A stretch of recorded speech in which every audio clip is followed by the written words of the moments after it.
বাংলাদেশের চলমান সকল সংকট সমাধানে অন্তর্ভুক্তি ও অংশগ্রহণমূলক নির্বাচন এবং গণতান্ত্রিক উপায়ের উপর জোর দিয়েছে ভারত। ৭ মার্চ শুক্রবার নয়াদিল্লিতে ভারতের পররাষ্ট্র মন্ত্রণালয়ের মুখপাত্র রণধীর জয়সওয়াল সাপ্তাহিক ব্রিফিংয়ে এমন মনোভাবের কথাই প্রকাশ করেছেন। এ সময় তিনি বলেন, ভারত একটি স্থিতিশীল, শান্তিপূর্ণ, অন্তর্ভুক্তিমূলক ও প্রগতিশীল বাংলাদেশকে সমর্থন করবে, যেখানে অন্তর্ভুক্তি ও অংশগ্রহণমূলক নির্বাচনের মাধ্যমে গণতান্ত্রিক উপায়ে সব সমস্যার সমাধান হবে। সাংবাদিকদের প্রশ্নের জবাবে বাংলাদেশের বর্তমান আইনশৃঙ্খলা নিয়ে উদ্বেগ প্রকাশ করে জয়সওয়াল বলেন, গুরুতর অপরাধের সাজাপ্রাপ্ত উগ্রপন্থীরা ছাড়া পাওয়ার কারণে আইনশৃঙ্খলা পরিস্থিতি আরও বেশি খারাপ হয়েছে।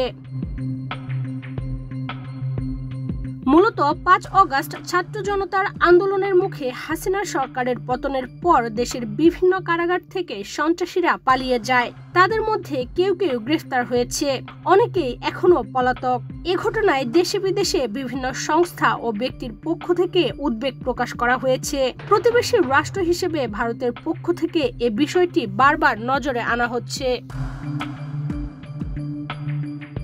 গণ অভ্যুত্থানের সময়ে বিশৃঙ্খলা সৃষ্টি করে কারাগার থেকে পলাতক ২২ শতাধিক আসামির মধ্যে এখনো ৭ শতাধিক আসামি অধরা। এর মধ্যে ৭০ জন শীর্ষ সন্ত্রাসী সহ ঝুঁকিপূর্ণ কারাবন্দী রয়েছে বলে জানিয়েছেন কারা অধিদপ্তরের পক্ষ থেকে। গত বছরের ডিসেম্বরের তথ্য এটি। এরপর পালিয়ে থাকা কত আসামিকে ধরা হয়েছে এমন তথ্য কোনো সূত্রের মাধ্যমে নিশ্চিত হওয়া যায়নি।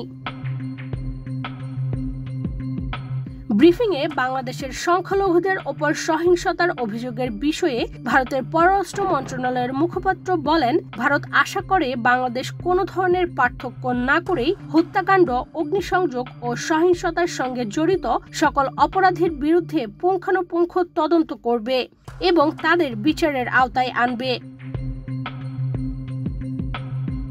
এছাড়া ব্রিফিংয়ে দুই দেশের চলমান যৌথ নদী কমিশনের ৮৬তম বৈঠক প্রসঙ্গে জয়সওয়াল জানান, দুই দেশ গঙ্গা পানি চুক্তি, পানি প্রবাহ ও অন্যান্য পারস্পরিক স্বার্থের বিষয়গুলো নিয়ে আলোচনা করছে।